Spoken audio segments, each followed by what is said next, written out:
Let's explain why it might not matter what the Niners do the rest of the way. Why nothing the Niners do matters anymore. Nothing really matters anymore. Yeah. Okay, so the 49ers, obviously we should look at what the 49ers have remaining. And I think a lot of people are like, well, if the 49ers do this or they do that, they should be good to go. Everybody somehow has overlooked the fact that loss put them in almost an insurmountable hole that is going to be extremely tough to dig out of. Because in order for them to make the playoffs, they're most likely going to have to win the division. And because of that, that means they're going to have to jump the Cardinals. Well, right now, the Cardinals have relatively easier schedule than the 49ers. They do play the Patriots. They do play the Panthers. That's essentially almost 2 locks for a win there. But also, if it comes down to a tiebreaker situation, the Cardinals have to lose 3 out of their 4 remaining division games in order for the 49ers to own the tiebreaker against them, because after that, it goes to common opponents and all these other things. So that means the 49ers have to beat them. They have 2 games against Seattle and 1 against the Rams. They have to lose 3 of the remaining 4. So keep a very close eye on this week's game between Seattle and the Cardinals, because if the Cardinals win that, you're banking on, in order for you to make the playoffs, the Cardinals having to lose all 3 of their remaining division games. And I don't know that that's realistic. So the 49ers have just really put themselves in a bad spot with all these tiebreakers.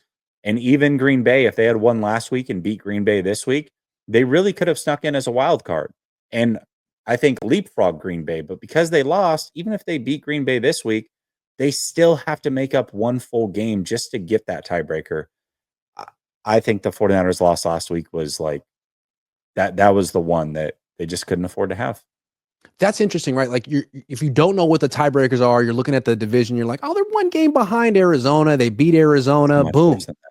No, it's the Arizona has unless they just lose twice to Seattle, which could happen. I just don't expect it. And they could. Yeah, it could. Yeah.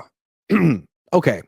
And they also play the Rams again. They've destroyed the Rams earlier this year, the Cardinals, but doesn't mean they will again. Injuries happen. You never know. They have to lose at least 3 or 4, and the 49ers would have to beat the Cardinals and the Rams also. If the 49ers lose either of those games, that's also, it's over too.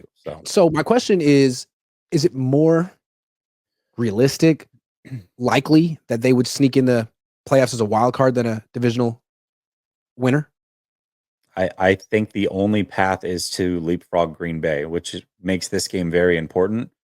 Because if you look at it, the other teams that you might be able to pass, Washington already has 7 wins, and Washington has one of the easiest schedules remaining.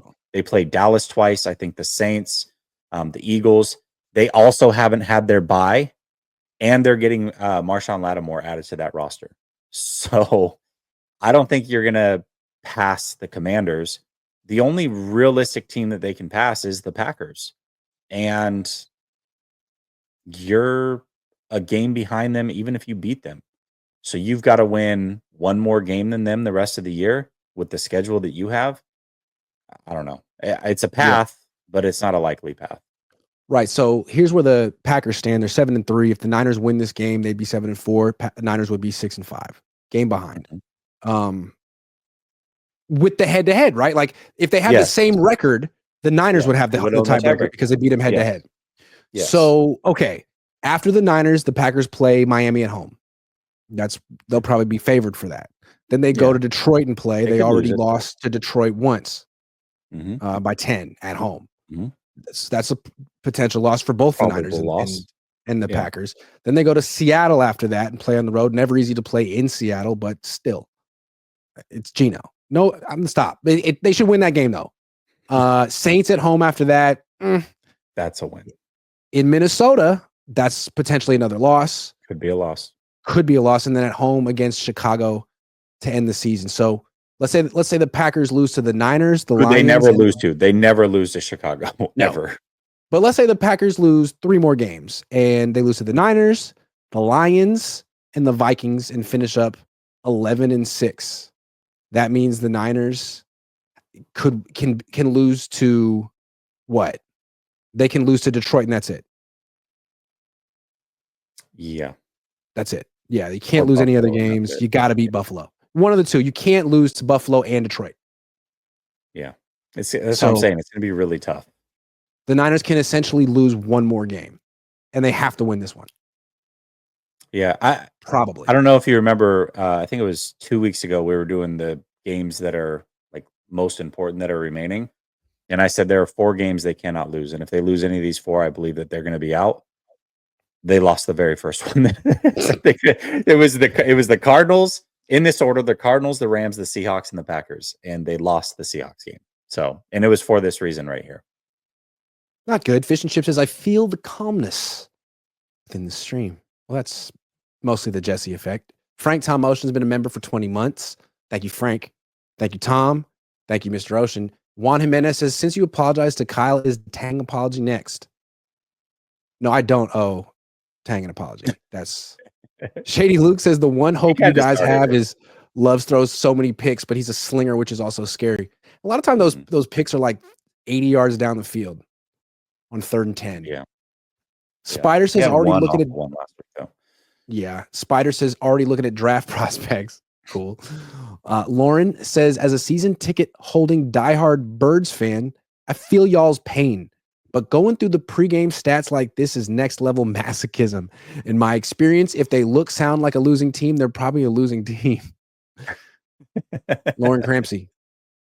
Thanks, Lauren. Which Birds team are you? That's a lot of Birds teams. There's a lot of Birds teams. Marcus Torres. Kyle needs to stop using Debo in the backfield, jet sweeps, etc. Use him more as a wide receiver. Use CMC in the pass game more, and use Mason in the run game more. I agree with this, but really step back and think about it. How do you use Debo as a wide receiver when he can't run routes, he's not short-handed, and he can't separate?